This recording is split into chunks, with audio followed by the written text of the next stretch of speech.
स्वागत है आपका मेरे चैनल कॉमर्स गुरुजी पर। और आज की वीडियो में हम लोग करने वाले हैं नॉट फॉर प्रॉफिट ऑर्गेनाइजेशन।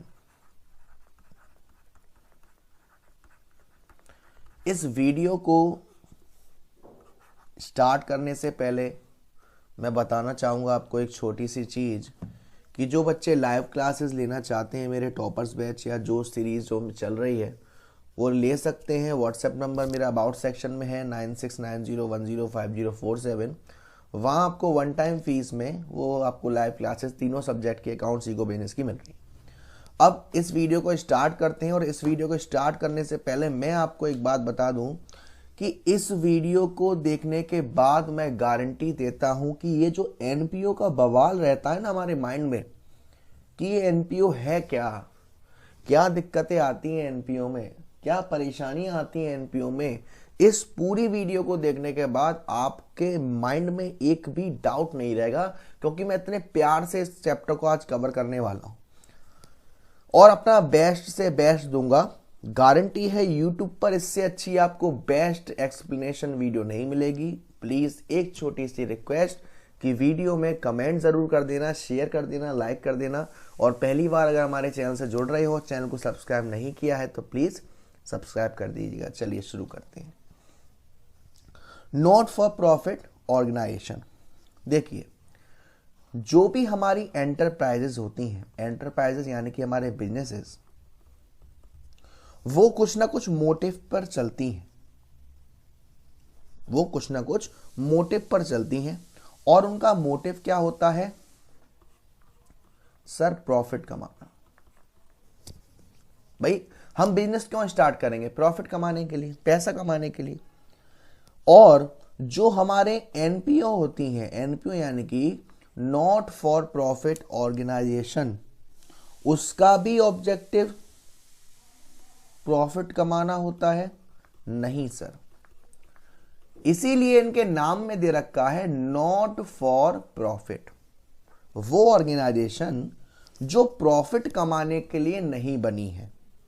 मैं आपको बता दूं, वो ऑर्गेनाइजेशन जो प्रॉफिट कमाने के लिए नहीं बनी है।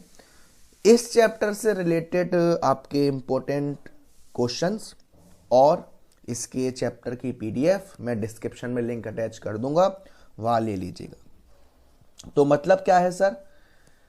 नॉट फॉर प्रॉफिट ऑर्गेनाइजेशन इसलिए बनी है कि जो इस सोसाइटी के पर्सन हैं या जो इस ऑर्गेनाइजेशन के मेंबर हैं उनको सर्व कर सके, उनकी मदद कर सके, उनको सर्विस दे सके, है ना। जैसे कि हमारी एजुकेशनल होते हैं, कुछ हेल्थ से रिलेटेड होती हैं, कुछ रिलीजियस से रिलेटेड होती हैं, इनको मदद कर सके। और इनका जो मोटिव होता है वो सर प्रॉफिट कमाना नहीं होता, पहली बात।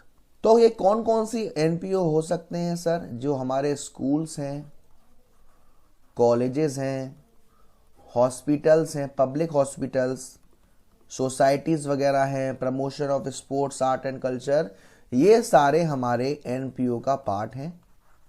और इनको चलाने के लिए इनको फंड्स की जरूरत पड़ती है, पैसों की जरूरत पड़ती है। और ये फंड्स नॉर्मली आता है इनके मेंबर से या इनके ट्रस्टी से, या फिर अब इन्हें कोई डोनेशंस दे, या इनने अपने कुछ चार्ज रखे हैं मेंबरशिप के, उसकी फीस, या इनके कुछ साल बाई साल के सब्सक्रिप्शंस होते हैं। वो सारी चीज़ें, ये नॉर्मली इनके पास पैसा आने का जरिया है। इन जरियों से इनके पास पैसा आता है। ठीक है, तो भाई ये एंटिटी क्या है सर? ये एनपीओ है। ठीक, पर्पस क्या है इसका सर? पर्पस है हमारी सर्विस प्रोवाइड करना। ये एक चैरिटेबल सोसाइटी है, ट्रस्ट है, जो कि किसी भी इंडिविजुअल द्वारा नहीं बनाया गया, ये बिलोंग्स करता है सोसाइटी के लिए। प्रॉफिट इसका मेन जरिया नहीं है। ठीक, तो आगे बढ़ते हैं इसको समझने के लिए। फंड्स मैंने बता दिया कहाँ से आते हैं। तो भाई इनके पास फंड्स आते हैं तो ये अपने कुछ स्टेटमेंट बनाते हैं जिनको हम फाइनेंशियल स्टेटमेंट कहते हैं। एनपीओ में कौन कौन से स्टेटमेंट बनते हैं? पहला स्टेटमेंट बनता है आपका receipts and payment account, receipts and payment account. उसके बाद आता है इनका इनकम एंड एक्सपेंडिचर अकाउंट, सबको सीखेंगे बारी बारी से। Income and expenditure account. और उसके बाद जो थर्ड आता है वो है इनका बैलेंस शीट, बैलेंस शीट। बारी बारी से हम समझेंगे कि रिसीप्ट एंड पेमेंट अकाउंट में क्या है कैसे है, इनकम एंड एक्सपेंडिचर अकाउंट में क्या है कैसे है, और बैलेंस शीट में हमारा क्या है कैसे है, ये सारी चीज हम समझेंगे। ठीक, चलिए सबसे पहले मैं बात करता हूं आपसे रिसीप्ट एंड पेमेंट अकाउंट की।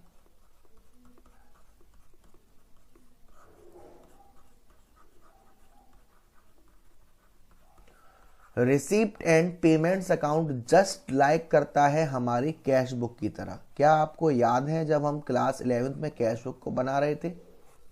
सर नहीं याद, कोई दिक्कत की बात नहीं है सर, काय के लिए है? कैश बुक का मतलब क्या होता है?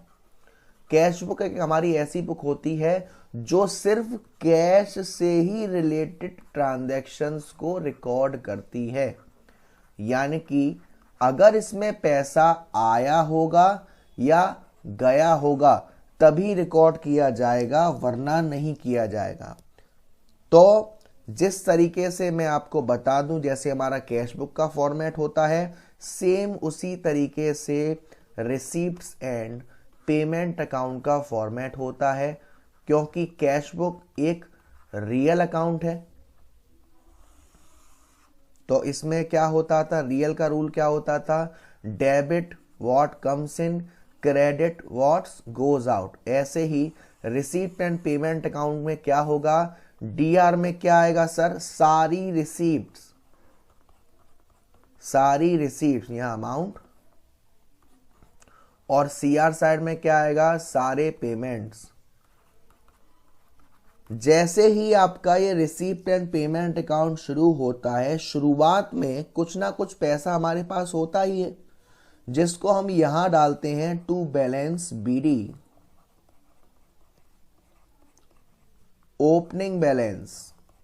अब वो डिपेंड करता है कि आपको वो कैश का बैलेंस दे रखा है या बैंक का बैलेंस दे रखा है। अगर आपसे कह रखा है कि क्वेश्चन में आपको जो बैलेंस दे रखा है वो ओवरड्राफ्ट करके दे रखा है, ओवरड्राफ्ट करके दे रखा है यानी कि वो माइनस में बैलेंस है, या क्लोजिंग बैलेंस दे रखा है, ठीक है ना। ओपनिंग बैलेंस अगर ओवरड्राफ्ट का दे रखा है तो वो बाई साइड में आता है, क्योंकि इट मींस बैंक ओवरड्राफ्ट का मतलब क्या होता है कि हमारे जो बैंक बैलेंस है वो माइनस में है, तो उसे हम यहां डाल देते हैं बाय बैलेंस बीडी। अगर क्वेश्चन में आपको दे रखा है तो शुरुआत में ही बाय बैलेंस बीडिंग ओपनिंग बैलेंस और यहां बैंक ओवरड्राफ्ट। उसके बाद क्या करते हैं, जितना भी पैसा आपके पास आता है उसको रिसीप्ट साइड में, और जितना भी पेमेंट आपके पास से जाएगा उसको पेमेंट साइड में। कैसे सर, रिसीप्ट कौन कौन सी हो सकती है? भाई आपको बस एक लॉजिक लगाना है कि पैसा आ रहा है, बस ये देखना है कि पैसा आ रहा है या जा रहा है। नगद कौन कौन से सर, सब्सक्रिप्शंस होते हैं। सब्सक्रिप्शन क्या होते हैं, जो भी हमारी एनजीओ होती हैं उन्होंने अपने कुछ सब्सक्रिप्शन चार्जेस रखे हैं। जैसे आपने मान लो अमेजॉन वगैरह देखी हो, अमेजॉन प्राइम देखी हो, नेटफ्लिक्स, इनके कुछ चार्जेस होते हैं जिन्हें सब्सक्रिप्शन का नाम दिया जाता है। ऐसे ही इनके सब्सक्रिप्शंस होते हैं, सारा अमाउंट आएगा इसमें, क्योंकि इसमें सारा पैसे से मतलब है, डिपेंड नहीं करता किस ईयर का आ रहा है, ठीक है ना। डोनेशंस आती हैं इनके पास, डोनेशन चाहे जनरल डोनेशन हो या स्पेसिफिक डोनेशन हो, मैं आगे चल के समझाऊंगा कि दोनों में डिफरेंस क्या है।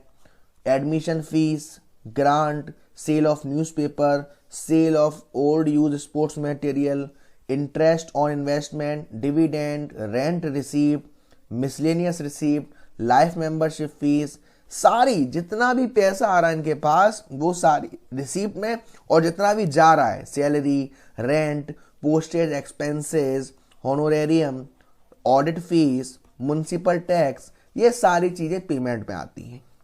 और इनको और डीपली पढ़ने के लिए मैंने डिस्क्रिप्शन में पीडीएफ अटैच किया हुआ है, वहां आपको क्लियर हो जाएगा। तो रिसिप्ट एंड पेमेंट अकाउंट में आपको कोई खास दिक्कत नहीं आने वाली, क्योंकि बस आपको देखना है कि पैसा आया है या पैसा गया है। पैसा आया है तो रिसिप्ट साइड में, पैसा गया है तो पेमेंट साइड में। मैटर ही नहीं करता कि वो किस ईयर का है, बस पैसे आने से मतलब है। जैसे आपको अगर मान लो आसमान से पैसे उड़ते हुए आ रहे हैं तो आपको मतलब ही नहीं है 5 रुपए है, 10 रुपए है, 20 रुपए है, आपका है, दूसरे का है, बस आपको उसे रिकॉर्ड करना है।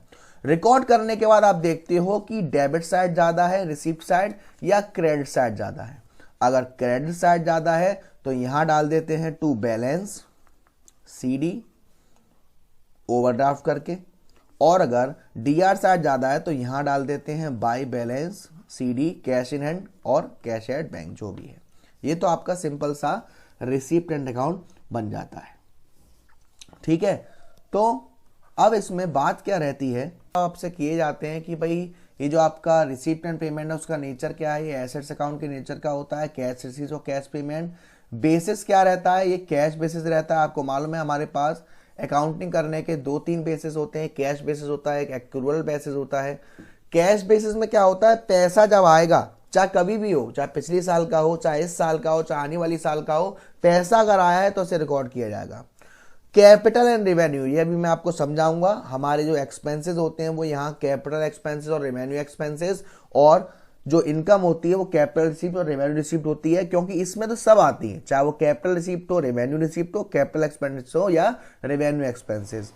अब एडजस्टमेंट इसमें कुछ भी नहीं आता। एडजस्टमेंट जैसे कि कोई आउटस्टैंडिंग एक्सपेंसेस हो, प्रीपेड एक्सपेंसेस हो, कोई एक्रूड इनकम हो, वो सब समझाऊंगा ये चीज क्या होती है। अब इसका पर्पस क्या होता है सर, पर्पस ये होता है कि एक्चुअल में हमारे पास कितना पैसा आया, कहां से, और कितना पैसा गया। तो ये पूरी रामायण जो थी वो आपकी थी रिसिप्ट एंड पेमेंट अकाउंट की। और ये एक ऐसा अकाउंट है जिसमें बच्चों को ज्यादातर दिक्कत होती ही नहीं है, क्योंकि बहुत ही रेयर चांस होता है कि इससे कुछ सवाल पूछा जाए। अब बारी आती है इनकम एंड एक्सपेंडिचर अकाउंट की। इनकम एंड एक्सपेंडिचर अकाउंट को समझाने से पहले मैं आपको 2 ऐसी चीज समझाना चाहता हूं ताकि आपको इसमें दिक्कत ही ना हो। देखो, जैसा कि मैंने बताया कि हमारी जो रिसीप्ट होती है वो 2 टाइप की होती हैं। कौन कौन सी सर, एक आपकी कैपिटल रिसीप्ट और एक आपकी होती है रेवेन्यू रिसीप्ट। तो अगर आपसे पूछा जाए कि इनकम एंड एक्सपेंडिचर में क्या आता है, इनकम एंड एक्सपेंडिचर में रिसीप्ट एंड पेमेंट में तो दोनों आते हैं, कैपिटल रिसीप्ट भी और रेवेन्यू रिसीप्ट भी। लेकिन बात करी जाए इनकम एंड एक्सपेंडिचर की तो उसमें रिसीप्ट में सिर्फ रेवेन्यू रिसीप्ट आती है, कैपिटल रिसीप्ट नहीं आती। तो यही क्वेश्चन अराइज हो जाता है कि हमको डिफर करना पड़ेगा कि कैपिटल रिसीप्ट क्या होती है और रेवेन्यू रिसीप्ट क्या होती है। तो इनको हम 1 बाय 1 समझते हैं ताकि आपको दिक्कत ना हो इन चीज में। तो देखो, सबसे पहले मैं आपको समझाता हूं कैपिटल एक्सपेंडिचर, जो कि इनकम एंड एक्सपेंडिचर में नहीं आते।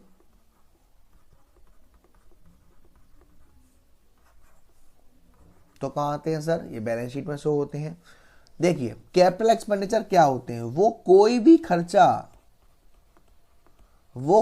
भी खर्चा जो आपको या तो फिक्स एसेट्स को खरीदने में हुआ हो या इस फिक्स एसेट्स की लाइफ को बढ़ाने के लिए हुआ हो या इसकी वैल्यू को बढ़ाने के लिए हुआ हो, वो सारे के सारे खर्चे आपके कैपिटल एक्सपेंडिचर का पार्ट कहलाते हैं।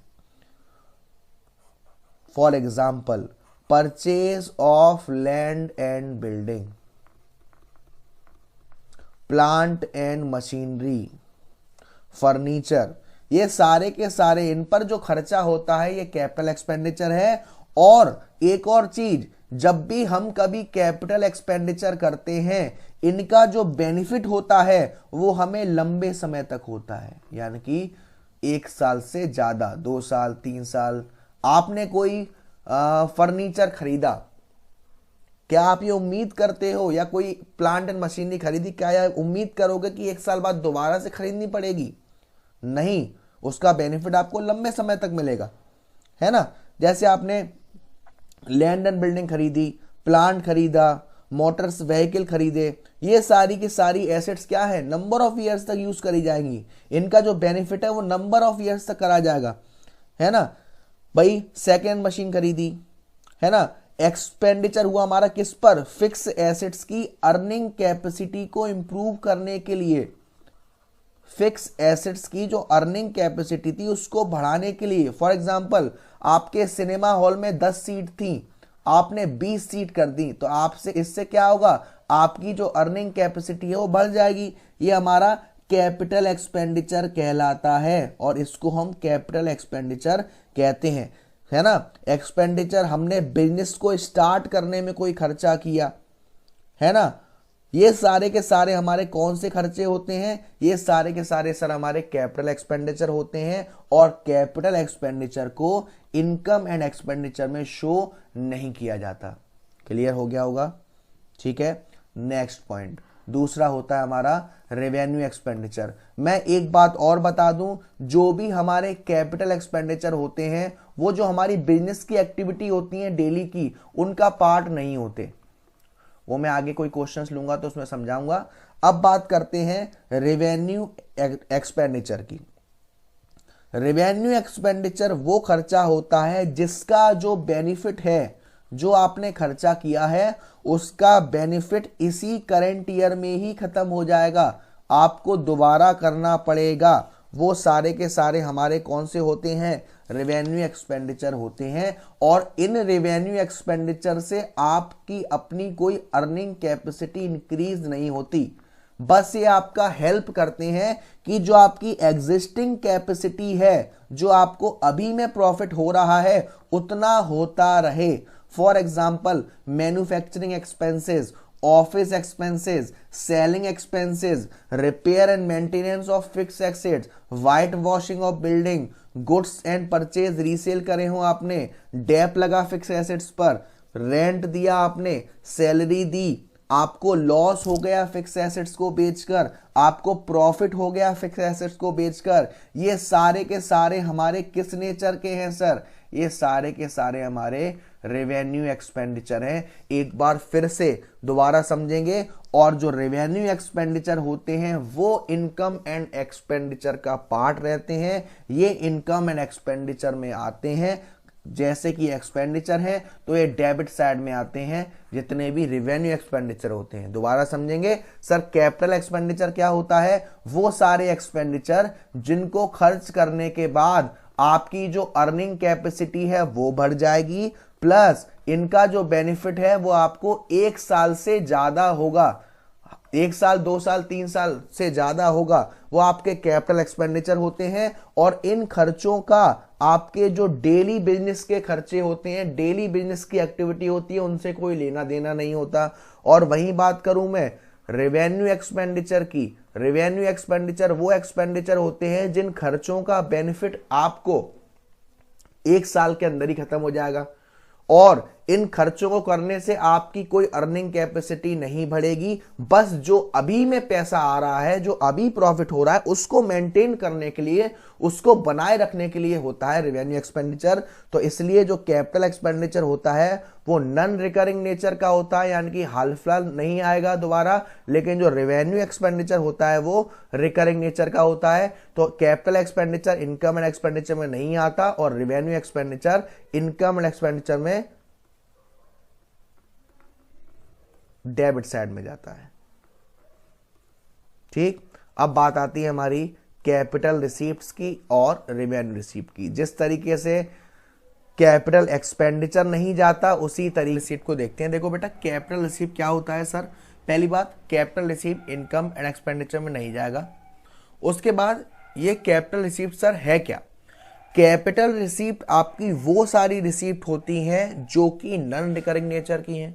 नॉन रिकरिंग नेचर की यानी कि एक बार अगर आपको मिल गया तो हाल फल नहीं मिल रहा।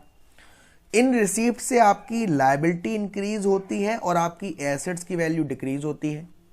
इन रिसीप्ट से आपका जो बिजनेस का प्रॉफिट है लॉस है उस पर कोई इफेक्ट नहीं पड़ता। ठीक है सर, कौन कौन सी, जैसे कि आप किसी ने आपको लाइफ मेंबरशिप फीस दी, जो भी आपकी कैपिटल रिसीप्ट होती है वो रेवेन्यू रिसीप्ट नहीं होगी। प्लस जो भी डोनर है, जिस भी डोनर का मतलब जिसने आपको वो दी है रिसीप्ट, उसने स्पेसिफाइड करके दिया है कि मैं इस काम के लिए पैसा दे रहा हूं, कोई स्पेसिफिक डोनेशन दी, लाइफ मेंबरशिप फीस दी, बिल्डिंग के लिए फंड दिया, receive from sale of fix assets, ये सारी मेरी क्या है, कैपिटल रिसीप्ट कहलाती हैं। वहीं बात करी जाए रेवेन्यू रिसीप्ट की, revenue receipt income and expenditure में शो होता है। रेवेन्यू रिसीप्ट क्या होता है, पहली बात ये हमारे रिकरिंग नेचर का होता है, बार बार मिलेगा आपको। प्लस ये जो हमारा बिजनेस की कोर एक्टिविटीज होती हैं, कोर एक्टिविटीज का मतलब इंपॉर्टेंट एक्टिविटीज, उन एक्टिविटीज से जनरेट होता है। फॉर एग्जाम्पल आपका स्कूल है, स्कूल के लिए कोर एक्टिविटीज क्या है, स्कूल के लिए कोर एक्टिविटी है पढ़ाना, एजुकेशन देना, टीचर रखना। अब यहां से जो इनके पास फीस आएगी, जो इनके पास फीस आई, जो मंथली वाली जो फीस आती है इनके पास, एनुअल जो फीस आती है इनके पास, और जो इनका खर्चा रहता है स्कूल का, ये सारी क्या है, इनके रिकरिंग नेचर का, इनके लिए रेवेन्यू रिसीप्ट है। तो जो भी हम ऑर्गेनाइजेशन खोली है उसकी जो कोर एक्टिविटीज हैं, उन एक्टिविटीज से जो इनकम जनरेट हो रही है, एंट्रेंस फीस है, सब्सक्रिप्शन है, डोनेशन है लेकिन जनरल है, मींस डोनेशन किस चीज के लिए स्पेसिफाइड नहीं है, रेंट है, सेल ऑफ ओल्ड न्यूज़पेपर है, ये सारी की सारी रेवेन्यू रिसीप्ट होती हैं। तो आई होप आपको ये क्लियर हुआ होगा कि कैपिटल रिसीप्ट क्या होती है, रेवेन्यू रिसीप्ट क्या होती है, कैपिटल एक्सपेंडिचर क्या होता है, रेवेन्यू एक्सपेंडिचर क्या होता है। तो मैं एक बार पहले आपको इनकम एंड एक्सपेंडिचर का फॉर्मेट बताता हूं, फिर वन बाय वन मैं आपको पूरी बात समझाऊंगा कि कैसे किसका कहां ट्रीटमेंट होता है। देखो, जैसा कि आपको बताया है मैंने, पापा वाला फॉर्मेट मैं यूज करता हूं। पापा means particular amount, particular amount, ये आपका पर्टिकुलर, ये आपका अमाउंट, ये आपका पर्टिकुलर, ये आपका अमाउंट। लेकिन यहां पे आप इस पर्टिकुलर को लिखेंगे एक्सपेंडिचर, पर्टिकुलर नहीं लिखेंगे और इसे लिखेंगे इनकम। ठीक, ये आपका डेबिट साइड, ये आपका क्रेडिट साइड। ठीक जैसे कि हम क्लास 11 में प्रॉफिट एंड लॉस अकाउंट को बनाते थे, उसी तरीके से हम इनकम एंड एक्सपेंडिचर अकाउंट को बनाएंगे। ठीक है ना। तो सबसे पहले मैं आपसे बात करूंगा डेबिट साइड की। डेबिट साइड में आपके क्या आएंगे सर, डेबिट साइड में हमारे रेवेन्यू एक्सपेंडिचर आएंगे, है ना, रेवेन्यू एक्सपेंडिचर आएंगे, कैपिटल एक्सपेंडिचर नहीं आएंगे। रेवेन्यू एक्सपेंडिचर कौन कौन से हो सकते हैं सर, रेवेन्यू एक्सपेंडिचर आपका डेबिट साइड की बात करूंगा मैं अभी सब, ठीक, सब चीज बताऊंगा कौन सी चीज कहां जाएगी। रेवेन्यू एक्सपेंडिचर जैसे सैलरी, सैलरी तो खैर आपको मालूम होगा, जो हमारे एम्प्लॉयज होते हैं या जो भी हमारे ऑर्गेनाइजेशन में वर्क कर रहे हैं एम्प्लॉय, उनको हम देते हैं सैलरी। अब यहां पे एक मुद्दा ये आता है कि जो आपका इनकम एंड एक्सपेंडिचर अकाउंट होता है वो अकाउंटिंग पीरियड के हिसाब से काम करता है, यानी कि जिस साल का बना रहे हो उस साल से ही रिलेटेड चीजें यहां पर आएंगी। फॉर एग्जाम्पल आपसे क्वेश्चन में कहा गया prepare income and expenditure as on 31 March 2017, तो इसका अकाउंटिंग ईयर कब स्टार्ट हुआ होगा, 1 अप्रैल 2016 से 31 मार्च 2017 तक। तो इसमें 2016 से लेकर 31 मार्च 2017 तक की ही चीजें आएंगी, उसके पहले की यानी कि इससे पहले की और इसके बाद की नहीं आएंगी। तो जैसा कि मैं आपको सैलरी समझा रहा था, कभी कभी क्या होता है, आपको सैलरी दे रखी है, सैलरी कहां आएगी, डेबिट साइड में आएगी इनकम एंड एक्सपेंडिचर के, और सैलरी के साथ साथ एडजस्टमेंट में बोलता है आउटस्टैंडिंग। तो आपको एक बात ध्यान रखनी है, अगर आउटस्टैंडिंग एट द बिगिनिंग है या आपके अकाउंटिंग ईयर के शुरुआत में ये आउटस्टैंडिंग दे रखा है, मुझे ये बताओ साल आपकी शुरू हो रही है 1 अप्रैल 2016 को और इसी डेट को आउटस्टैंडिंग बैलेंस ऑफ सैलरी दे रखा है, तो क्या ये इसी साल का है, नहीं सर, ये पिछली साल का ही तो होगा। भाई साल के पहले ही दिन आउटस्टैंडिंग कहां से आ गया, ये पिछले साल का ही तो होगा।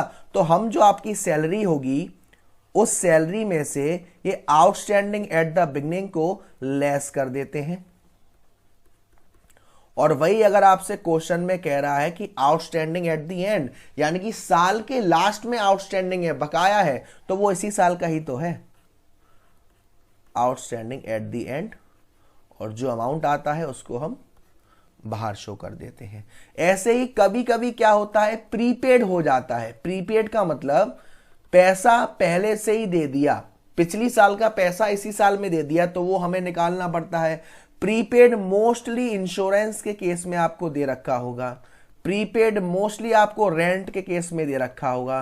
तो हम इन केस में क्या करते हैं, इंश्योरेंस हमेशा 12 मंथ के हिसाब से निकालते हैं और रेंट हमेशा उतने मंथ काउंट किए जाएंगे कि कितने मंथ का रेंट दे दिया। फॉर एग्जांपल आपसे क्वेश्चन में कह रहा है इंश्योरेंस पेड किया है 1600 रुपए और ये पेड कर दिया हमने 30 जून तक का। तो देखो 1 अप्रैल से लेकर 31 मार्च तक का तो हो ही गया, और कितने मंथ एक्स्ट्रा, अप्रैल मई जून, 3 महीने एक्स्ट्रा है। तो हम यहां क्या करेंगे, 1600 इंटू 3/12 करेंगे, यानी कि 3/4 कर देंगे। तो 400 रुपए जो उसमें एक्स्ट्रा है वो क्या है, प्रीपेड है। तो 1600 माइनस 400, क्योंकि प्रीपेड आने वाले टाइम पर कर दिया, उससे हमें मतलब नहीं है, तो माइनस करके हम बाहर लिखेंगे। और पहली बात सर, इंश्योरेंस प्रीमियम कहाँ जाएगा, इंश्योरेंस प्रीमियम आपने देखा होगा मंथली वाइज होता है, क्वार्टरली होता है, 6 मंथ वाइज होता है, ईयरली होता है। तो ये एक रिकरिंग नेचर का है, ये एक रेवेन्यू एक्सपेंडिचर है। तो इंश्योरेंस हमारा कहाँ आता है, debit side of income and expenditure account. Rent वाले केस में बहुत बार ऐसा होता है कि भाई आपसे क्वेश्चन में कह रहा है कि rent is to paid for 11 months या 14 मंथ्स या 15 मंथ। उस केस में आप क्या करेंगे, आप पर मंथ का रेंट निकाल लेंगे। फॉर एग्जांपल आपसे कह रहा है 1,70,000 रुपए दिए हैं फॉर 11 मंथ, तो हम यहां क्या करेंगे, पहले पर मंथ निकाल लेंगे और जो आएगा उसका 12 से मल्टीप्लाई कर देंगे भाई। और 1 मंथ अभी क्या है, आउटस्टैंडिंग है। सर रेंट कहां जाता है, रेंट भी हमारे इनकम एंड एक्सपेंडिचर के डेबिट साइड में आता है, ठीक है ना। देन उसके बाद क्या होता है, देन उसके बाद आपका ऑडिट फीस। ऑडिट फीस क्या होती है भाई, जैसा कि अभी हम बना रहे हैं receipt and payment account, income and expenditure account और बैलेंस शीट, ये तो हम लोगों ने बनाई है। हमें इसको वेरीफाई करवाना पड़ता है सीए से, या फिर हमारे जो अकाउंटेंट वगैरह होते हैं वो वेरीफाई करते हैं कि भाई हमने जो बनाया है वो सही है या नहीं। उसे वेरीफाई करने के लिए हमें उन्हें फीस देनी पड़ती है, जिसको हम ऑडिट फीस कहते हैं। ऑडिट फीस हमारा रेवेन्यू एक्सपेंडिचर है, डेबिट साइड में आता है। फिर आती है आपकी प्रिंटिंग एंड स्टेशनरी। भाई आपने प्रिंटिंग का सामान मंगवाया है, आपने स्टेशनरी का सामान मंगवाया है या खरीदा है, तो ये भी हमारे क्या है, रेवेन्यू एक्सपेंडिचर है। देन आता है हमारा एक और होनोरेरियम। होनोरेरियम का मतलब क्या होता है, पहले हम ये समझ लेते हैं। अब होनोरेरियम में क्या होता है, ये हम वो एक्सपेंसेस होते हैं, किसी ने हमारे लिए कोई काम किया, वो हमारी एनजीओ का ना ही कोई मेंबर था, ना ही कोई ऑर्गेनाइजेशन में काम करता था, बट उसने हमारे लिए कुछ सर्विस दी और उसने कहा भी नहीं पेमेंट का, लेकिन अगर हम चाहें तो उसकी सर्विस के लिए उसे धन्यवाद कहने के रूप में वो खर्चे दे सकते हैं, उसे हम कहते हैं होनोरेरियम। फॉर एग्जांपल मान लो आपकी एनजीओ में या आपके एनपीओ में आपने एक कॉन्फ्रेंस करवाई हुई है, तो आपने किसी बड़े नेता को या किसी बड़े इंसान को बुलाया है वहां पे मीटिंग स्पीच देने के लिए। वो आया, उसने स्पीच दिया, वो जा रहा है। तो अगर आपको उससे थैंक यू बोलना है तो हो सकता है कि आप उसके जो ट्रेवल एक्सपेंसेस हैं वो पेड कर दें, उसने बोला तो नहीं, तो उसको हम कहते हैं होनोरेरियम। किसी ने हमारे लिए कुछ करा, एज अ थैंक यू बोलने के लिए हम उसके लिए होनोरेरियम पेड कर रहे हैं। ये हमारा डेबिट साइड में आता है, डेबिट साइड ऑफ कहां, इनकम एंड एक्सपेंडिचर अकाउंट। तो वो होती है हमारे होनोरेरियम। देन उसके बाद आपके टेलीफोन एक्सपेंसेस भी, आप लोग टेलीफोन एक्सपेंस तो मालूम होगा भाई, रिचार्ज वगैरह, टेलीफोन का बिल वगैरह, ये सारे हमारे टेलीफोन एक्सपेंसेस होते हैं, इनकम एंड एक्सपेंडिचर के डेबिट साइड में आते हैं। उसके बाद कोई रिपेयर्स किया, देन आपका डेप्रीशिएशन। डेप्रीशिएशन आपकी फिक्स एसेट्स पर लगता है और वो डिपेंड है हमेशा। डेप्रिसिएशन कब लगता है? डेप्रिसिएशन उस मशीन की वैल्यू पे लगता है जो उसकी वैल्यू कब थी? 1 अप्रैल से लेकर 31 मार्च तक। अगर इसके बीच में कोई और एसेट खरीदी है तो उस पर भी डेप लगेगा, लेकिन कोई एसेट 31 मार्च को खरीदी है उस पर नहीं लगेगा। आपने क्वेश्चन में कोई एसेट्स को सेल किया है, उसको सेल करने पे आपको लॉस हुआ है, तो लॉस आपके डेबिट साइड का हिस्सा है, loss on sale of fix assets. Sir हमको कैसे मालूम पड़ेगा लॉस हुआ है? जो एसेट्स आपने बेची है उसकी बुक वैल्यू यानी कीमत आपको गिवन होगी, ठीक है ना। और sports material used, sports material use का मतलब क्या होता है ये अभी हम सब आगे समझेंगे। जब हम कंज्यूमेबल गुड्स की बात करेंगे तब इनको भी हम समझेंगे, स्पोर्ट्स मटेरियल यूज्ड, ठीक। तो ये सारी मैंने बात करी कि इनकम एंड एक्सपेंडिचर के डेबिट साइड में क्या आता है। अब बात करते हैं कि इनकम एंड एक्सपेंडिचर की जो इनकम साइड होती है यानी सीआर साइड होती है उसमें क्या क्या आता है। सीआर साइड में हमारा सब्सक्रिप्शंस आते हैं। सब्सक्रिप्शन ही हमारा एक तो मेन जरिया होता है पैसे आने का। सब्सक्रिप्शन के ऊपर एक बहुत बड़ा चर्चा है, विषय है, क्या है वो अभी भी समझेंगे और आगे भी दोबारा समझेंगे कि सब्सक्रिप्शन में आपको जिस ईयर का आप वो बना रहे हो इनकम एंड एक्सपेंडिचर, उस ईयर का अमाउंट लेना है पहली बात तो। और काफी सारी एडजस्टमेंट दे रखी होती हैं, उन एडजस्टमेंट को कैसे ट्रीट करना है। एक एडजस्टमेंट तो आपको समझ में आ गया, क्या सर? कि अगर आउटस्टैंडिंग एट द एंड है, साल के एंड में कुछ बैलेंस आउटस्टैंडिंग है तो उसे ऐड करना है, साल के शुरू में कोई आउटस्टैंडिंग है तो उसे लेस करना है। ये तो आपने समझ लिया। अब सब्सक्रिप्शन में क्या होता है कि कुछ पैसा एडवांस में मिल जाता है, जैसे आपसे कह रहा है subscription received in advance at the beginning. मुझे बताओ कि साल के शुरुआत में ही आपको सब्सक्रिप्शन रिसीव हो गया, दो आपने 10th क्लास पास करी और जैसे ही 10th क्लास पास करी आपने कुछ फीस एडवांस में पेड कर दी, तो वो 10th क्लास के लिए पेड करी या 11th क्लास के लिए पेड करी? सर हमने 11th क्लास के लिए पेड करी। यानी कि अगर आपने कोई सब्सक्रिप्शन 1 अप्रैल 2016 को पेड किया है तो वो किस टाइम के लिए है? सर 1 अप्रैल से लेकर 31 मार्च 2017 तक, यानी इसी साल का है। तो subscription received in advance in the beginning को तो हम ऐड करते हैं। और यही अगर आपसे कह रहा हो कि subscription received in advance at the end, साल के एंड में मिला यानी कि अगली साल के लिए मिला, यानी कि हम उसे क्या करेंगे सर? लेस करेंगे। ये तो एक छोटा सा टॉपिक है, अभी और समझेंगे सब्सक्रिप्शन के बारे में आगे जैसे जैसे आता जाएगा। और क्या आता है इनकम एंड एक्सपेंडिचर के सीआर में? सर एंट्रेंस फीस, या फिर मान लो एडमिशन फीस। ये क्या होता है भाई? मान लो आपका एक स्टेडियम है, वहां पर मैचेस करवाते हैं हम लोग, तो मैचेस करवाते हैं तो मान लो एक 15 को मैच है, एक 20 को मैच है, एक 25 को मैच है और एक 30 को मैच है, ओडीआई मैचेस हैं।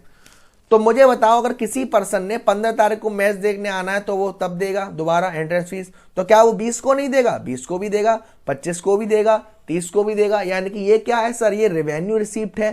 तो ये हमारा कहां जाता है? CR side of income and expenditure account. उसके बाद आपका क्या है? आपको ये देखना होता है कि क्या क्वेश्चन में कुछ रेवेन्यू रिसीप्ट या रेवेन्यू एक्सपेंडिचर ऐसा तो नहीं जिसको जो हमारी एनजीओ फर्म है या एनपीओ है वो कैपिटल रिसीप्ट या कैपिटल एक्सपेंडिचर ट्रीट कर रही हो। अगर ऐसा है तो जितने परसेंट को वो कैपिटल ट्रीट कर रही है, कैपिटल एक्सपेंडिचर ट्रीट कर रही है, उतने परसेंट को हम बैलेंस शीट में शो करते हैं। देन हमारा आता है जनरल डोनेशन। देखो डोनेशन दो टाइप की होती है, एक डोनेशन होती है आपकी स्पेसिफिक और एक होती है जनरल। एक होती है स्पेसिफिक और एक होती है जनरल। दोनों में फर्क क्या रहता है?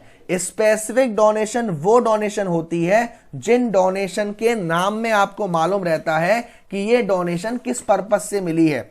For example building fund, tournament fund, prize fund, ये सारी की सारी क्या है? ये सारी की सारी स्पेसिफिक डोनेशन है। और ये आपकी जो स्पेसिफिक डोनेशन है वो इनकम एंड एक्सपेंडिचर अकाउंट में नहीं जाती, इनका लायबिलिटीज में अलग से ट्रीटमेंट होता है। लेकिन जो जनरल डोनेशन है, सिर्फ डोनेशन दे रखा है, कोई भी पर्पस स्पेसिफाइड नहीं है, तो उसको हम इनकम एंड एक्सपेंडिचर के क्रेडिट साइड में शो कर सकते हैं। ऐसे ही आता है हमारा legacy. Legacy. Legacy basically depend करता है कि फर्म इसे क्या ट्रीट कर रही है। लीगेसी का मतलब क्या होता है? लीगेसी में क्या होता है कि मान लो ए, बी और सी, ये 3 लोग हैं आपके एनजीओ में, एनपीओ में या बाहर, और डी की कुछ प्रॉपर्टी थी या डी का कुछ पैसा था, तो डी की कोई भी ऐसी चीज थी जो डी ने कहा कि मेरे मरने के बाद ये सी को दे देना।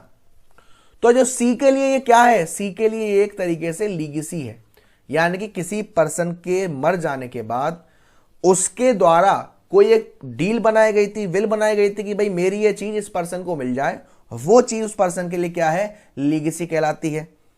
तो अब अगर यहां पर जनरल लीगेसी है या जनरल डोनेशन है तो यहां ट्रीट करेंगे, या वरना नहीं करेंगे।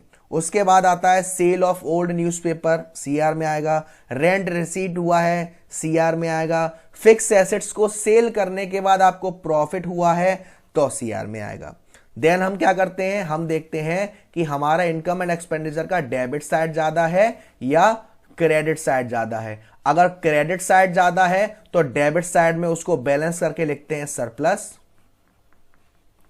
और इस सरप्लस को हम जो क्लोजिंग बैलेंस शीट बनाते हैं, अभी हम समझेंगे ओपनिंग बैलेंस शीट और क्लोजिंग बैलेंस शीट दोनों, जो हम बैलेंस शीट बनाते हैं क्लोजिंग बैलेंस शीट यानी कि साल के एंड वाली 31 मार्च वाली, उसमें लायबिलिटी साइड में एक ऑप्शन बनाते हैं कैपिटल फंड के नाम से, वहां इस सरप्लस को अंदर जोड़ देते हैं। और अगर सर डेबिट साइड ज्यादा है, क्रेडिट साइड कम है, तो यहां आएगा बाय डेफिशिएट यानी कमी, और इस डेफिशिएट का भी सेम ट्रीटमेंट बैलेंस शीट में, लेकिन ये हमारी क्या होंगी? इनको हम करते हैं माइनस। तो अभी हमने चर्चा करी आपसे इनकम एंड एक्सपेंडिचर के बारे में। अब बारी बारी से मैं आपको और डिटेल में थोड़ा ले जाता हूं, है ना, क्योंकि बैलेंस शीट भी समझना है, लेकिन अभी पहले और इनकम एंड एक्सपेंडिचर को थोड़ा सा खोल लेते हैं। अब नेक्स्ट टर्म आता है बेटा हमारा balance sheet. Receipt and payment थोड़ा सा देखा हमने, इनकम एंड एक्सपेंडिचर को थोड़ा सा देखा, अब हम देखेंगे बैलेंस शीट।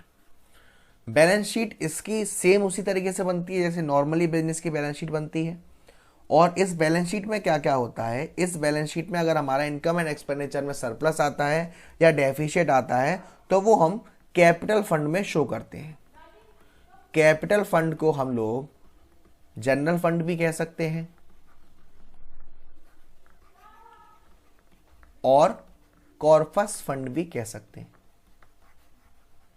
बट अगर क्वेश्चन में आपको ये चीज दे नहीं रखी, क्वेश्चन में आपको कैपिटल फंड नहीं दे रखा, जनरल फंड नहीं दे रखा, कॉर्पस फंड नहीं दे रखा, उस केस में हम 2 बैलेंस शीट बनाते हैं। एक बैलेंस शीट होती है हमारी ओपनिंग बैलेंस शीट, और एक बैलेंस शीट होती है हमारी closing balance sheet. Opening balance sheet जो हम बनाते हैं उसमें हम कैपिटल फंड का अमाउंट पता करते हैं। कैसे? देखिए, फॉर्मूला होता है एक तरीके से कैपिटल फंड का, जितनी भी 1 तारीख को यानी कि 1 अप्रैल को, जो भी आपका साल शुरू हो रहा है काउंटिंग पीरियड का, 1 अप्रैल को जितनी भी एसेट्स की वैल्यू दे रखी है उनको जोड़ो, और 1 अप्रैल को ही जितनी भी लायबिलिटीज में चीजें दे रखी है उससे माइनस करो, और जो बीच का डिफरेंस है वो आपका कैपिटल फंड कहलाता है, और इसको भी हम लायबिलिटी साइड में शो करते हैं। फॉर एग्जाम्पल क्वेश्चन की शुरुआत में आपको लैंड एंड, देखो मैं आपको बताऊं क्या क्या चीजें, जो आप रिसीप्ट एंड पेमेंट अकाउंट होता है उसमें ही आपको एक बैलेंस दे रखा होता है, वही बैलेंस आपको दे रखा होता है कहां? इनकम एंड एक्सपेंडिचर अकाउंट में। यानी कि ये जो 2 साइड में आपको बैलेंस दे रखा होगा वो बेसिकली बैलेंस किसका होता है? 1 तारीख का ही तो होता है। तो ये कहां जाएगा? ये ओपनिंग बैलेंस शीट की एसेट साइड में जाएगा। और कोई अगर आपको एसेट्स दे रखी है, लैंड एंड बिल्डिंग दे रखी है 1 तारीख को, फर्नीचर दे रखा है, कैश इन हैंड दे रखा है, ये सारी तो क्या होती है? ये सारी तो एसेट्स होती हैं। अब अगर आपको कोई एडवांस या फिर कोई आउटस्टैंडिंग दे रखा था खर्चा, कोई खर्चा आउटस्टैंडिंग है साल की शुरुआत में ही, आउटस्टैंडिंग सैलरी, आउटस्टैंडिंग रेंट, तो उस आउटस्टैंडिंग को हम लायबिलिटी में शो करेंगे ओपनिंग बैलेंस शीट में। ठीक, मैं अभी ओपनिंग बैलेंस शीट की ही बात कर रहा हूं, ठीक है ना। आपसे कह रहा है सब्सक्रिप्शन रिसीवेबल, तो उसको हम क्या करेंगे, उसको हम एसेट साइड में शो करें। क्यों? होना है, हुआ नहीं है। अब बारी बारी से समझते हैं कैसे कैसे ट्रीट करते हैं। सबसे पहले मैं बात करूंगा फिक्स एसेट्स की। जब हम बैलेंस शीट बना रहे होंगे तो हमारे माइंड में किस किस चीजों का ध्यान रखना पड़ेगा। सबसे पहली बात फिक्स एसेट्स। फिक्स एसेट्स को हम क्या करते हैं, हम पहले ये देखते हैं कि कहीं हमने कोई फिक्स एसेट्स यही जिसका हम बना रहे हैं परचेज तो नहीं करी, या उसमें से कुछ सेल तो नहीं करा। अगर परचेज खरीदते हैं तो उसमें हम जोड़ देते हैं, सेल करा होता है तो हम उसमें से क्या कर देते हैं, माइनस कर देते हैं। और अगर इसी फिक्स एसेट पर कोई डेप्रीशिएशन लगा हुआ है तो उस डेप्रीशिएशन को भी माइनस ही करते हैं। लेकिन ये सारी चीज क्लोजिंग बैलेंस शीट में होती है। इतना करने के बाद हम डालते हैं क्या, फिक्स एसेट्स की वैल्यू। ठीक, फॉर एग्जाम्पल जैसे मैं फर्नीचर की बात करूं, फर्नीचर का ओपनिंग बैलेंस था 1,00,000 रुपए। ठीक, अब मान लो फर्नीचर की बुक वैल्यू थी 20,000, जिसको 25,000 में बेच दिया। ठीक, उसके बाद आपसे क्वेश्चन में कह रहा है कि फर्नीचर को सोल्ड कर दिया 15,000 का, जिसमें 5,000 का घाटा हुआ। तो कैसे ट्रीटमेंट करेंगे, देखो बेटा, ये आपकी 1,20,000 की बेच दी, घाटे फायदे से कोई मतलब नहीं है, वो हमारा इनकम एंड एक्सपेंडिचर में जाएगा। 1,00,000 में से 20,000 ये माइनस कर दिए, कितने बचे, 80,000। और 15,000 की और बेच दी, घाटे फायदे से मतलब नहीं है, कितना बचेगा, 65,000। ये 65,000 कहां जाएगा, एसेट साइड में जाएगा, बैलेंस शीट में। वही बात करें लोन की। अगर हमने किसी से लोन लिया है तो रिसीप्ट एंड पेमेंट अकाउंट में तो ये रिसीप्ट में जाएगा।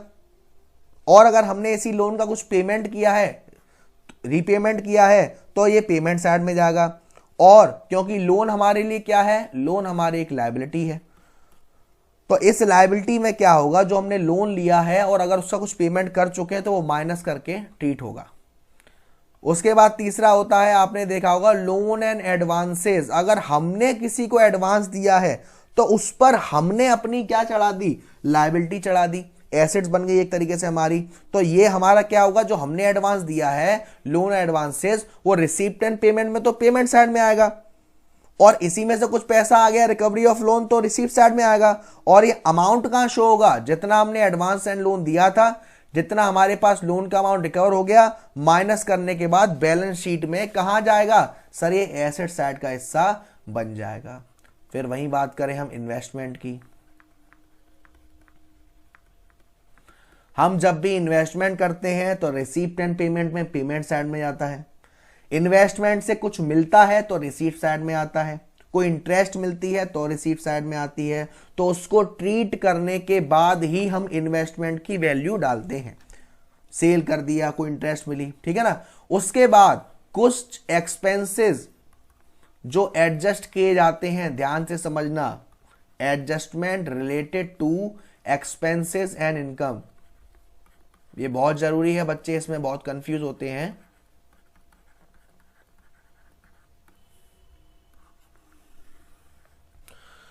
देखो, एडजस्टमेंट किसकी, एक्सपेंसेस की और इनकम की। इनकम एंड एक्सपेंडिचर में शो करने से पहले, भाई इनकम एंड एक्सपेंडिचर में शो करने से पहले इन्हें बैलेंस शीट में भी हमें शो करना पड़ता है। For example outstanding expenses. Outstanding expenses का मतलब है कोई भी आपको खर्चा दे रखा है और उस पे आउटस्टैंडिंग दे रखा है। Outstanding in the beginning salary थी, रेंट थी आउटस्टैंडिंग, या और भी कोई खर्चा आउटस्टैंडिंग था, अगर साल के शुरुआत में है और आप बना रहे हो ओपनिंग बैलेंस शीट, तो वो कहां जाएगा, लायबिलिटी साइड में जाएगा, क्योंकि ये लायबिलिटी का हिस्सा है। और क्लोजिंग बैलेंस शीट में भी लायबिलिटी में जाएगा, लेकिन क्लोजिंग का। अगर आप सिर्फ बैलेंस शीट बना रहे हो तो बैलेंस हो जाएगा। ठीक। Second, prepaid expenses. Prepaid expenses हम ट्रीट करते हैं एक तरीके से हमारी एसेट्स को, तो ये कहां जाती है हमारी, सर ये एसेट साइड में जाती है, डिपेंड कि हम ओपनिंग बना रहे हैं या क्लोजिंग बना रहे हैं। उसके बाद अनअर्न्ड इनकम, जिसको हम एक्रूड इनकम का हिस्सा मानते थे, अनअर्न्ड इनकम या फिर इनकम रिसीव्ड इन एडवांस। जो हमारी एक्रूड इनकम होती है वो होती है अर्न इनकम, यह है अन इनकम, यानी कि अभी किसी ने हमारे ऊपर लायबिलिटी बनाई रखी है, इनकम रिसीव्ड इन एडवांस। तो किसी भी चीज का अगर हमारे पास एडवांस आ जाएगा वो हमारे लिए क्या है, एक तरीके से लायबिलिटी है। कहां शो करी जाएगी सर, लायबिलिटी में शो करी जाएगी। हमको किसी ने सब्सक्रिप्शन का एडवांस में पेमेंट कर रखा है, वो कहां आएगा, लायबिलिटी में आएगी। और एक्रूड इनकम कहां जाएगी सर, एक्रूड इनकम जाएगी हमारी, एक्रूड इनकम कहां जाएगी, एक्रूड इनकम हमारी एसेट साइड में जाएगी। ठीक, उसके बाद क्या क्या चीजें आती हैं, उसके बाद आती है हमारी लायबिलिटीज। लायबिलिटीज तो आपको मालूम होगा लायबिलिटीज कहाँ जाती है, लायबिलिटीज में कैसे कैसे चीजें आती हैं। कैश एंड बैंक बैलेंस आपको मालूम होगा। सरप्लस और डेफिशिएट, अगर सरप्लस हुआ है तो कैपिटल फंड में जुड़ जाता है और डेफिशिएट हुआ है तो माइनस हो जाता है। तो अभी हम डिटेल में एक बार और समझ लेते हैं। देखो पहले मैं बोलता जा रहा हूं debit side, sorry liability side का। लायबिलिटी में कैपिटल फंड या जनरल फंड या कॉर्पस फंड दिया हुआ है तो ठीक है, नहीं दिया तो हम ओपनिंग बैलेंस शीट से निकालेंगे। उसके बाद हमें सरप्लस हुआ तो ऐड करेंगे कैपिटल फंड में, नहीं हुआ तो लेस करेंगे। क्वेश्चन में कोई स्पेसिफिक डोनेशन दे रखा है, स्पेसिफिक फंड दे रखा है तो उसके नाम से अमाउंट बनाएंगे। फॉर एग्जाम्पल जैसे आपको दे रखा है कोई स्पोर्ट्स फंड या प्राइज फंड, तो इसको भी मैं अभी आगे समझाऊंगा कि इसकी एक अलग से अकाउंटिंग होती है, मैं समझाऊंगा कैसे कैसे होता है।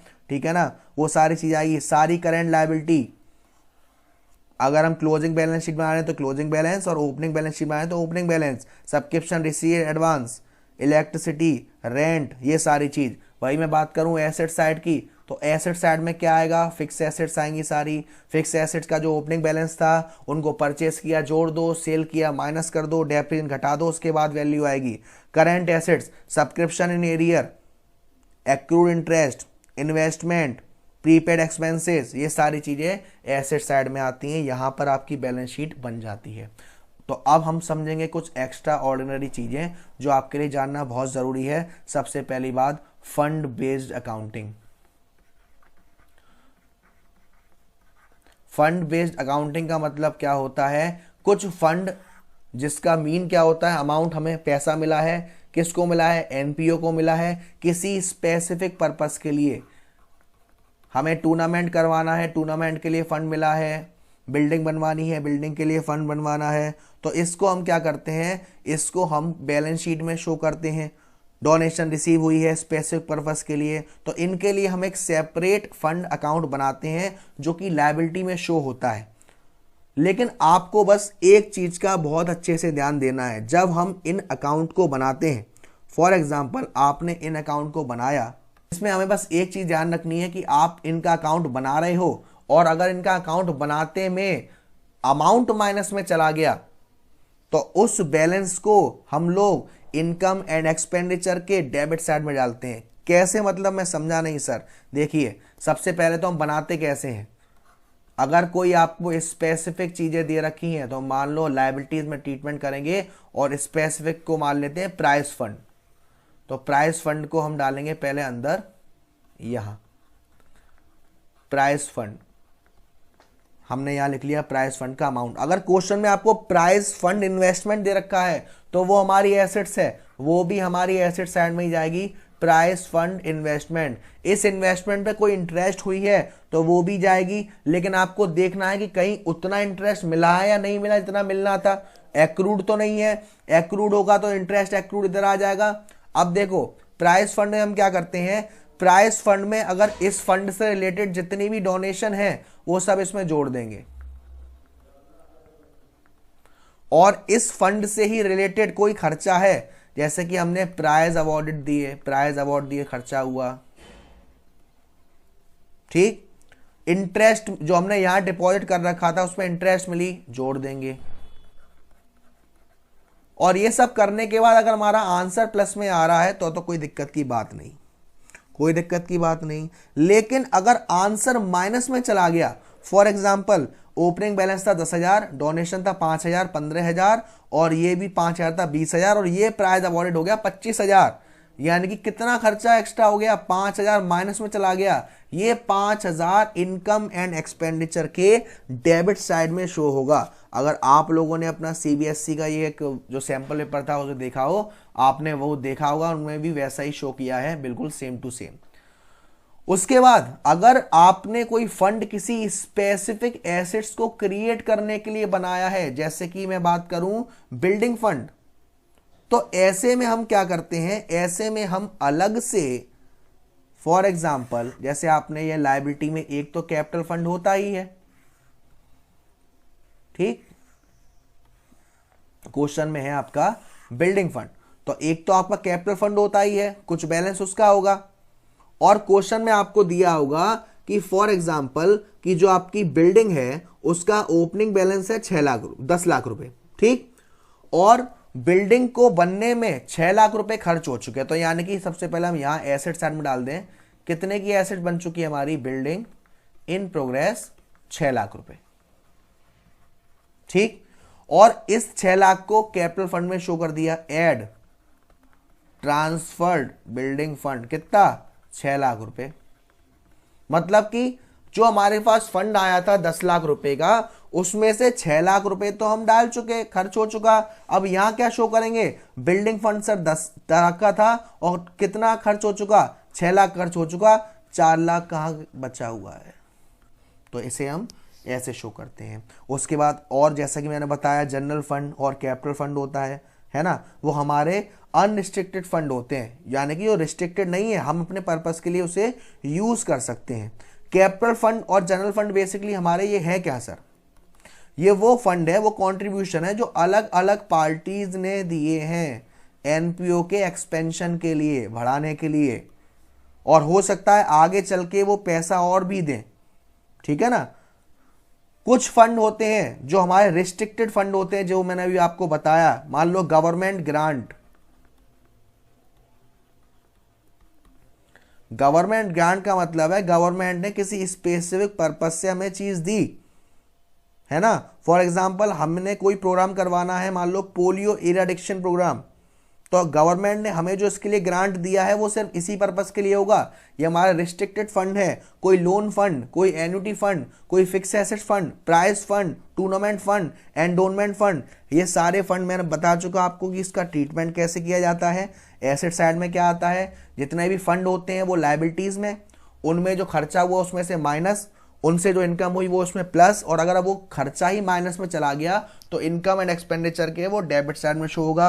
अगर उससे कोई इन्वेस्टमेंट किया गया है तो वो एसेट साइड में डालेंगे, उससे कोई इंटरेस्ट हुई है वो भी डालेंगे एसेट साइड में। लेकिन अगर वो एक्रूड हो गई, एक्रूड का मतलब कि इनकम सर होनी तो 30,000 रुपए थी, मान लो 3 लाख रुपए थे, 3 लाख का 10% ब्याज मिलनी थी यानी 30,000, लेकिन मिली कितनी, 12,000, यानी कितनी बकाया है, 18,000 बकाया है। इसको हम एसेट साइड में एक्रूड इंटरेस्ट शो करेंगे, और जब हम उसका लायबिलिटी में ट्रीटमेंट कर रहे हैं वहां उसे जोड़ देंगे। तो आई होप ये फंड और डोनेशन वाला चक्कर आपको अच्छे से क्लियर हुआ होगा।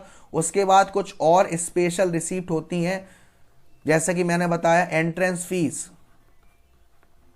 एंट्रेंस फीस आप समझ चुके होंगे, रेवेन्यू रिसीप्ट होती है, कहां जाता है, इनकम एंड एक्सपेंडिचर अकाउंट में। उसके बाद आपकी life membership fees, life membership fees नाम से में आ रहा है कि लाइफ मेंबरशिप आपकी कैपिटल रिसीप्ट है और कैपिटल फंड में जुड़ेगी, क्योंकि ये सिर्फ एक बार ही पे करेगा मेंबर। उसके बाद कुछ स्पेशल रिसीप्ट होती हैं। स्पेशल रिसीप्ट मतलब क्या होती हैं, स्पेशल रिसीप्ट जैसे कि भाई एनुअल डिनर हुआ, उस पर कोई खर्चा हुआ, वो चीजें। डोनेशन में आपको बता चुका, डोनेशन हमारी 2 टाइप की होती हैं, जनरल और स्पेसिफिक। अगर कोई डोनेशन स्पेसिफिक है तो वो लायबिलिटीज में आएगा, और अगर कोई जनरल है तो उसको हम इनकम एंड एक्सपेंडिचर साइड में शो करेंगे, इनकम साइड में, ठीक।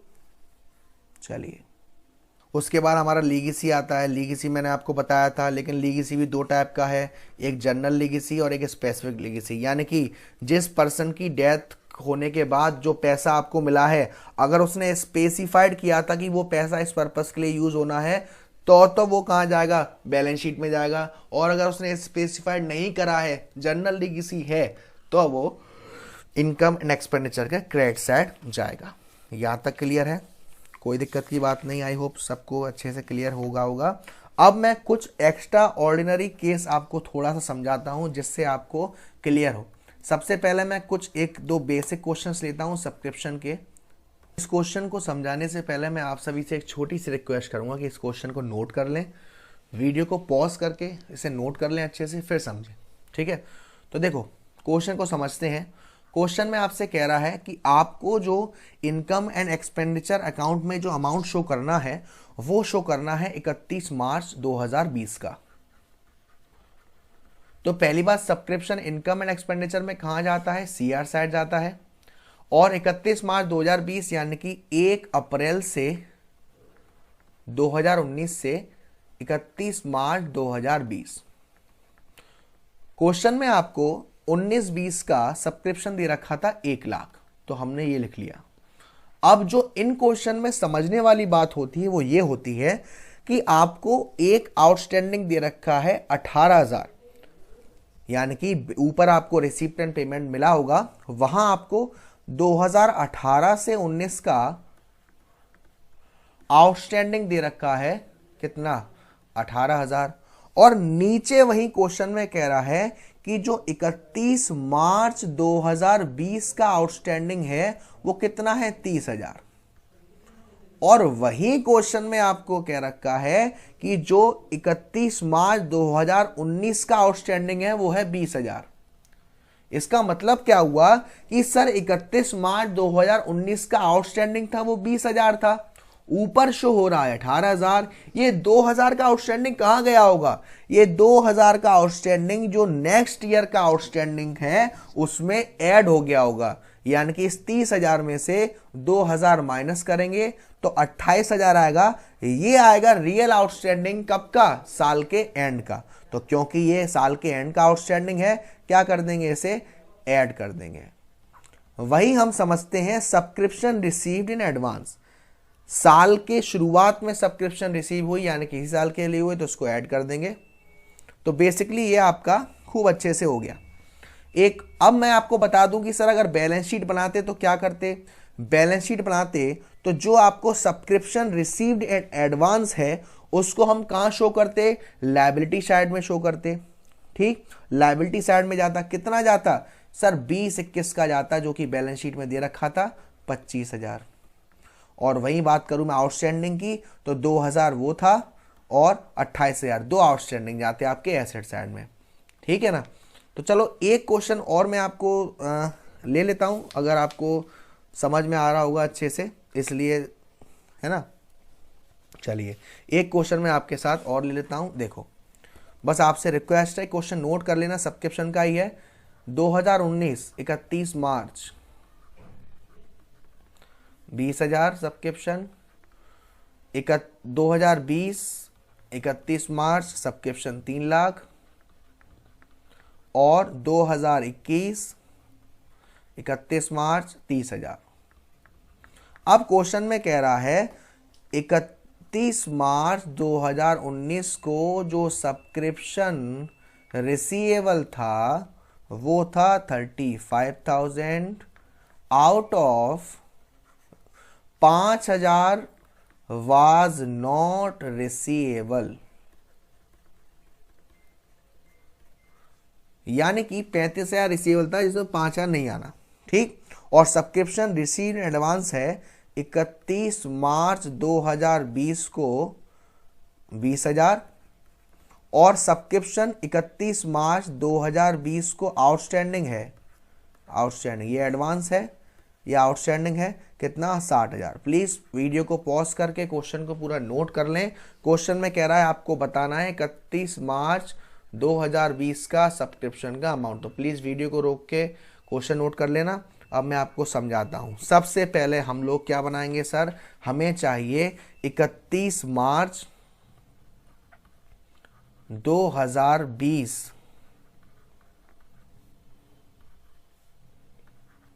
31 मार्च 2020 का। तो सबसे पहले हम लोगों ने क्या किया सर, सबसे पहले हमने 3 लाख रुपए जो दे रखे थे वो डाल दिए। ठीक, 3 लाख रुपए डाल दिए। 31 मार्च 2019 में कह रहा है कि सब्सक्रिप्शन रिसीवेबल कितने थे सर, 35,000, जिसमें से 5,000 रिसीव नहीं होने। तो यानी कि अब एक्चुअल कितने रिसीव होने हैं, 30,000 ऐड कर देंगे। देन उसके बाद क्वेश्चन में आपसे कह रहा था कि subscription received in advance for the year ended 31 March 2020 were 60,000 और subscription still outstanding as at amounted 60,000। अब इसमें देखो हमें क्या करना है, बाकी इसमें जो आपका पुराना वाला फॉर्मेट इससे जस्ट पिछला वाला क्वेश्चन बताया था सेम वैसे ही कर देंगे तो आपका सब्सक्रिप्शन का अमाउंट ही आ जाएगा। तो आई होप आपको सब्सक्रिप्शन अच्छे से क्लियर हो गया होगा। अब बारी आती है हमारी कॉस्ट ऑफ गुड्स कंज्यूम। इसके ऊपर बहुत क्वेश्चन आते हैं आपके पास। कॉस्ट ऑफ गुड्स कंज्यूम, इसका मतलब क्या होता है कॉस्ट ऑफ गुड्स कंज्यूम। देखो हमारी जो एनपीओ होती है वो कुछ आइटम्स को कंज्यूम करती है भाई। जैसे कि मान लो कि आपका ऑफिस है तो ऑफिस में क्या कंज्यूम किया जाएगा, स्टेशनरी तो कंज्यूम किया जाएगा। जैसे आपका हॉस्पिटल है तो हॉस्पिटल में क्या कंज्यूम किया जाएगा, मेडिसिन। जैसे आपका स्पोर्ट्स क्लब है तो स्पोर्ट्स क्लब में क्या कंज्यूम किया जाएगा, स्पोर्ट्स मटेरियल। तो इन सब में हमें इन सब का एक स्टॉक अकाउंट मेंटेन करना पड़ता है डिटरमाइन करने के लिए कि हमारा इनकम एंड एक्सपेंडिचर में कितना अमाउंट शो किया जाएगा। तो वो हम कैसे करते हैं, देखो वो हम कैसे करते हैं, बैलेंस निकालते हैं हम। हमारा जो बेसिक फॉर्मूला होता है कि जो भी आपको क्वेश्चन में ओपनिंग स्टॉक दे रखा है, ओपनिंग स्टॉक दे रखा है किसका, कंज्यूमेबल गुड्स का, उसमें आप नेट परचेज जो पूरी साल में जो आपने परचेज करी उसको ऐड कर दो और जो आए, जो यहां बैलेंस आए उसमें क्लोजिंग स्टॉक को लेस कर दो।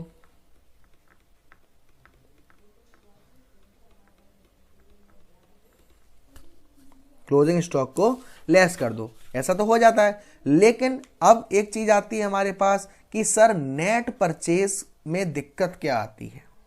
अगर आपको क्वेश्चन में नेट परचेज दे रखा है, ठीक, देखो दो चीज होती है हमारी, ओपनिंग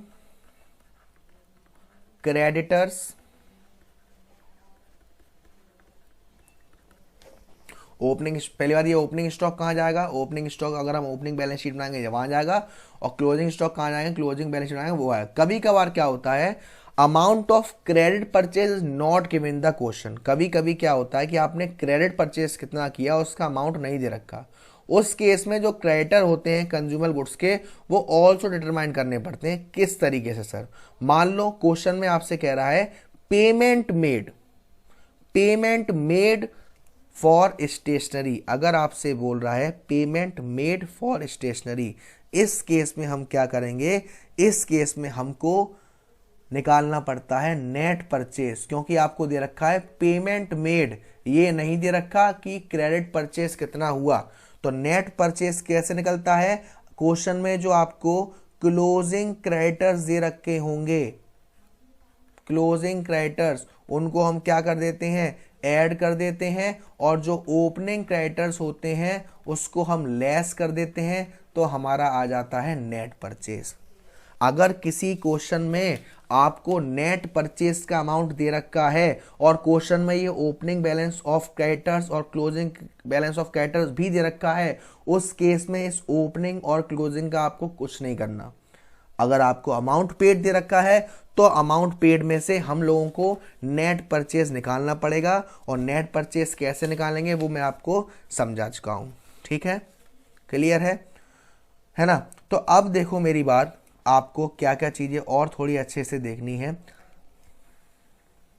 बस आपको ये जो पॉइंट याद रखने हैं बेटा, रिसीप्ट एंड पेमेंट में क्या आता है, रिसीप्ट एंड पेमेंट में सारे कैश आइटम आएंगे, नॉन कैश आइटम कुछ नहीं आएगा, कोई भी एडजस्टमेंट नहीं आएगी। इनकम एंड एक्सपेंडिचर मैंने आपको अच्छे से क्लियर किया।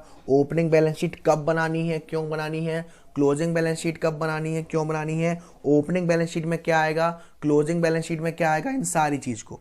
कोई चीज हमारे पे एडवांस में आई, सब्सक्रिप्शन रिसीव्ड इन एडवांस, कोई आउटस्टैंडिंग एक्सपेंसेस का ओपनिंग बैलेंस है, लायबिलिटी में आएगा, वो डिपेंड करता है कि हम ओपनिंग बना रहे हैं या क्लोजिंग। तो यहाँ पर आपका एनपीओ बहुत ही अच्छे तरीके से हुआ होगा। अगर आपको फिर भी कोई डाउट रहता है, भाई मैं ये नहीं कहता कि इस वीडियो को देखने के बाद कोई डाउट नहीं रह सकता, फिर भी कोई डाउट रहता है तो उसको मैं क्लियर करूंगा। आप मुझे बताइएगा या तो कमेंट बॉक्स में या व्हाट्सएप करिएगा। व्हाट्सएप मेरा जो नंबर है वो है 9690 105047।